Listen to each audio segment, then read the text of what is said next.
Kaixo eta ongi etorri bideo berri batera. Gaurkoan aste honetan ohikoa izaten ari den azken orduko albisteekin gatoz eta gaurkoan ze sukaldatzen ari da, Xon?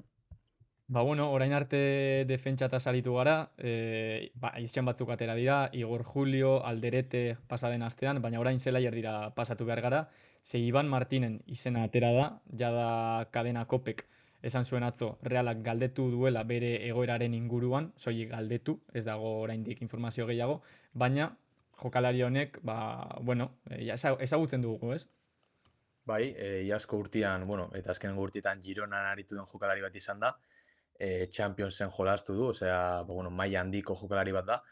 Eta, claro, lehenguan, Igor Juliorekin aipatu genuen, Mateo Moretok emandako informazio horretan oinarrituta, bat zetorrela ez, Premierko zentrala, eta gaurkoan, bai itxendu, eta ez, ze egisa da, zelaierdiko jokalari bat dela, baina ez fizikua. Bai, Orduan, bai, jada Martin Zubimendiren irteera konfirmatzeko dago, ze gaur bai, David Orstein kazetariak ere aipatu du Martin Londresen dagoela, ez dakigu oraingoan egia den edo ez, baina Londresen dagoela jada bere fitxaketa ofiziala egingo da aurrengoko orduetan edo egunetan, orduan hor Zelaierdian utxune bat geratzen da. Esan zuten jokalari fisiko batek beteko zuela utxune hori, hori Urkoz da. eta Gorrotxaz gain, baina, claro, hemen Iban Martinen izena ez dakit oso ondo sartzen den. 2028 arte du kontratua, gogoratu behar dugu ere naiz eta Gironan jokatu, Villarrealek bere eskubideen 30% duela, eta horrek fitxaketa bat zaildu dezake, o zaildu egiten du bai ala bai, ez? Ze azkenean, hiru kluben arteko negoziaketa bat da, eta badakigu Villarrealek oso ondo saltzen duela. Bai, batez ere azken urtietan, bere izena zeinbait taldeetan, edo taldeetan juteko, entzun dugolako ez, azkenengoan Atletixen inguran ere, gero Europan inguran Napoles ere, badirudi atzetik dagola. Orduan, egisa da, jokalari oso ona dela, baina nahi baduzu aldugu erreparatu bere azkenengo denboraldietara. Ze, 2023 hogeita lauko denboraldian, hau da, Championseko sailkapena lortu zuten denboraldian, 5 gol eta 4 asistentzia lortu zitsuan, ia 3000 minutu jokatuta, eta iazko denboraldian, bajoi bat jasan zuan, eta 2500 minutu jolastu zituen, baina kasu honetan gol bat eta asistentzia bakarra. Osea, gola eta asistentzia bana. Bai, hemen egia da ere taldearen egoera kaskarrak ez duela asko laguntzen, Gironaren oso urte eskasa izan da, baina Michelen jokalari garrantzitsu bat izan da orain arte ez, bai lehenengo urtean eta bai bigarren urtean.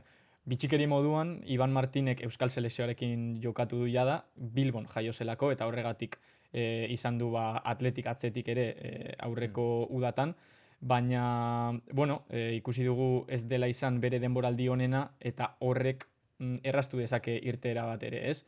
Orduan nahi baduzu hemen alde onak eta txarrak aipatu alditu. Alde honekin hasteko lehenik eta bain liga ezagutzen duela, hau da, egokitzeko nahiko erraza izango zen. Ez da zuzitz bat beste liga Hori batetik da. datorrela eta ez dakiela, ez da erdera zizketan ere ez.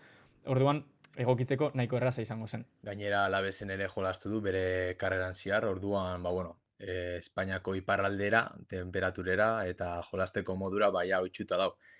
Gero, bestalde batetik, bere alde ona, izango litzateke Realaren azken metrotako txispa hori ekarriko solako, ez? Ikusi dugu, iazko denboraldian, nola metro final hoietara iristeko, zailtasunak izan genituen, ez? Egisa da, Bryce, jokalari parekua dala, Mhm. baina bere maila jaitsi indala. Orduan, gainera, sistema, ez dakigu momentu Sergio Francisco ze sistema erabiliko duan, baina nik uste, eta xonek ere, seguruenik, Susitxekin jolasteko, ondo ibiliko dala ez. Bai, hemen asko baldintzatzen du Brycen jarraipenak jarrituko duen edo Bai, ez. Ez dakigu realak salmenta moduan ikusten duen orain momentuan Bryce, baina postu horretan bai ikusten dugu Iban Martin.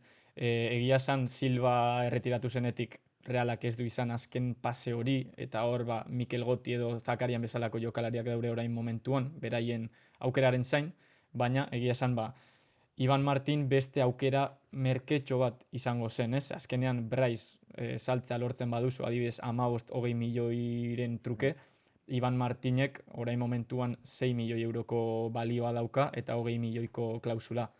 Ez dakit ze preziotan etorriko zen, baina ez dut uste 20 milioietara hurbilduko zenik. Gainera etortzekotan, ez dakit ze postutarako izango zen, ze egisa da media punto horretan ja, ba, postu asko dauzela, ez? Mhm. Susic, Bryce, Goti, Zakarian, orduan ikusiko duea Mikel Merinoren baja hori edo zulo hori tapatzeko etorriko zen ala ez. Baina horiek izango liratekez alde honak, eta oin txarrekin gatoz. Ze, bueno, ointxe aipatu dugu zeinbait jokalari, eta jokalari geixo da, zoin diok, ze kontau ditugu eta Zubimendi kenduta 8 jokalari ditugu zelaier dirako. Orduan, hau, bueno, Iban Martin etortzerekotan, 9, osea, postu bakoitzean 3. Eta Europarik gabe, gogoratu egin behar dugu. Bai, horregatik hartu behar da informazioa pintzekin, ez? Azkenean Realak orain momentuan 8 jokalari dauka hor erdiko postuetan, eta Hori da. gehienak Zubietakoak dira, orain arte ez dute minutu gehiegi izan, beraien aukeraren zain daude, orduan, Iban Martinek hartzeak ze mezu bidaliko lioke Zubietako jokalari bati, ez? Batez ere erdilari bati, adibidez, ba, Olasa edo Mikel Goti orain pauso bat emateko zain dagoela, ze mezu bidaltzen dio horrek, ba, ez dakigu, baina hori da edukiko zuen alde txarretako bat, ez? Beste batekin jarraitzearren Villarrealen esku hartze horrek ere ba, zailduko zuela fitxaketa. Bai, badakigu azkenetan hirugarren talde horiek, ba, bueno, erdi izan dao zenean, fitxaketen kontua eta kontratuen kontua ba, pixkaldi osoa dela. Momentu honetan ez dut Reala ikusten 20 milioi, klausulako 20 milioi horiek jartzen, ze badakigu azken aldian 20 milioi jartzerakoan ze gertatuan, ez? Bai, Sadiken kasuan eta bai Horri Oskarsonen kasuan. Orduan, beste 20 milioi inbertitzia jokalari honetan, ba, ez dut ikusten. Gainera hori, aipatu osuna, iazko denboraldia nahiko kaskarra izan zen, egisa da barrala bezala Gironak ere bajoia jasan zuela, ez?